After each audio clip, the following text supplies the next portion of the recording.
Bien le bonjour à toutes et à tous, c'est LK94. On se retrouve tout simplement en ce mercredi. Mais oui, on est déjà mercredi, hein. C'est triste les gens, c'est triste. Donc on est tout simplement en ce mercredi 26 juin 2019 pour parler de Loup-Garok Nocturne, mon Loup-Garok favori. Alors hier j'ai dit que tout simplement Pikachu 320 aimait bien la forme diurne, mais j'ai oublié de dire aussi que Digigalaxy c'est aussi son Loup-Garok favori. Moi j'adore la forme nocturne, j'ai toujours aimé la forme nocturne. J'aime bien le côté dark, et pourtant il est mauvais. Je suis désolé, hein. J'adore ce loup-garok. Il a. Mais. Il est mauvais en fait. Même pire que. C'est le pire des trois loups-garok. En aventure, il peut être bien parce qu'il peut avoir accès à un talent qui lui sera très utile. C'est son deuxième talent d'ailleurs. On peut le voir. Mais. Voilà, moi je veux pas critiquer quoi que ce soit. Non, en résumé, c'est même pas. Non, c'est son talent Dreamworld qu'il a accès et qui est très fort sur lui. On va tout simplement en parler. Donc déjà, il a 85 en PV, 115 en attaque, 75 en défense, 55 en attaque spéciale, 75 en défense spéciale et 82 en vitesse. Donc il a moins de vitesse que l'autre. Il a les mêmes résistances et les mêmes faiblesses que les autres loups-garok. De toute façon, on parle de loup-garok, donc il a la résistance feu, vol, normal et poison. Et il a la faiblesse combat, plante, sol, acier et eau. Et ça, on va pas en revenir. Ils sont types proches tous les trois, donc ils auront tous les trois les mêmes faiblesses. Mais il a une très bonne statistique en base d'attaque, couplé à une vitesse correcte, couverture offensive sympathique, le talent Annule Garde qui offre une précision parfaite à l'âme de roc, notamment. C'est juste le point positif qu'il a. Parce que tout simplement, bah c'est tout. Il a que l'âme de roc No Guard qui va lui permettre d'avoir des lames de roc avec 100% de précision. Donc sur les 8 lames de roc par rapport aux 2 autres loups-garok, lui il pourra résister et frapper fort, déjà d'une, et faire de gros dégâts.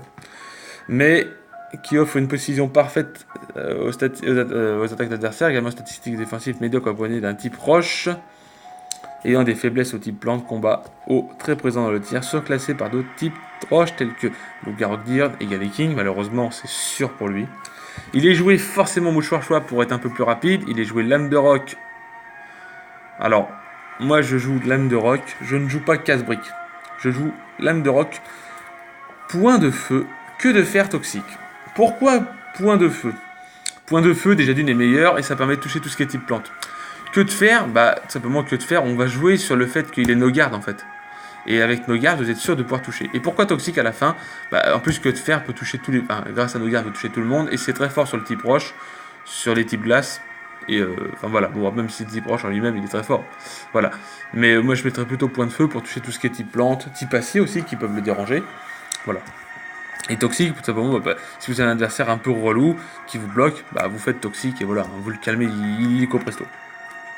On peut jouer point de feu, trépignement, psy coup de boule, ou trépignement. Mais c'est vrai que de fer est pas mal aussi. Psy coup de boule ou machouille à la place de casse-brique, que de fer ou toxique, optez une répartition 80 en PV, 250 dans l'attaque, 76 en SP avec la nature rigide. Pour d'une part frapper plus fort et d'autre part gagner légèrement en bulk, il sera cependant dépassé par d'autres utilisateurs de mouchoirs choix du tir comme Créfolet. Le meilleur utilisateur du mouchoir choix de type roche du tiers, de par sa bonne statistique de vitesse qui rentabilise cet objet contrairement aux autres types roches, aux autres objets de type roche. Voilà. On peut le jouer avec la Loup-Garou Elite, mais ce sera très compliqué. J'ai déjà essayé un set avec la Loup-Garou Elite et je peux vous dire que c'est très très dur, tout simplement parce que même si vous jouez à Null Guard, la Loup-Garou Elite vous mettra un lame de roc qui pourra forcément marcher, mais No Guard fait déjà ça, donc en résumé, c'est pas utile. Voilà, mais on peut essayer. Donc il est joué dans Slam, Polyroche, Lame de Roc et encore Point de Feu, donc Casse-Brique. Mais là il met Casse-Brique parce que c'était sur Soleil et Lune qui jouait ça, parce qu'on n'avait pas encore accès au Point de Feu à ce moment-là. Voilà, voilà. On peut jouer la Life Orb ou la Pierre Dure sur ce set. Le choix du placement dans certains cas dans Slam sera plus utile que Polyroche et vice versa. Très faible aux pérités populaires comme Back Punch, Ouvrifière ou Taino. Le set Suicide Lead, mais Loup-Garok Diurne est bien meilleur et surtout adapté à ça. Voilà, c'est ce qu'il faut surtout dire. Un set modo choix, mais Galeking est beaucoup plus efficace dans ce rôle. Faut dire ce qu'il y a. Hein. Quand un Pokémon, il l'est pas, il l'est pas. Voilà. Et un set dans Slam, coup bas, mais il est encore une fois surclassé avec le Loup-Garok Diurne qui est au-dessus de ça.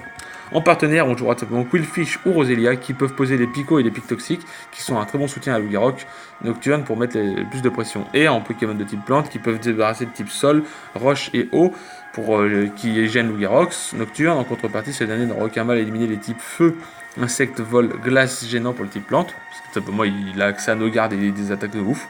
Voilà. Donc c'est tout simplement Fragile AD, Ampiflore le type plan de la 7ème génération, je sais même plus son nom. Bref, si cette vidéo vous a plu, n'hésitez pas à lâcher un gros like, je vous souhaite une bonne journée, je vous dis bye tout le monde, on se retrouve demain pour parler du dernier loup-garou, le loup-garou crépuscule, et il est pas plus meilleur, même s'il est surclassé, il est RU. Parce que là, celui-là aussi, je l'ai pas dit, mais il était PU, l'autre il est RU, mais il est pas meilleur. Bref, une bonne journée, et je vous dis bye tout le monde.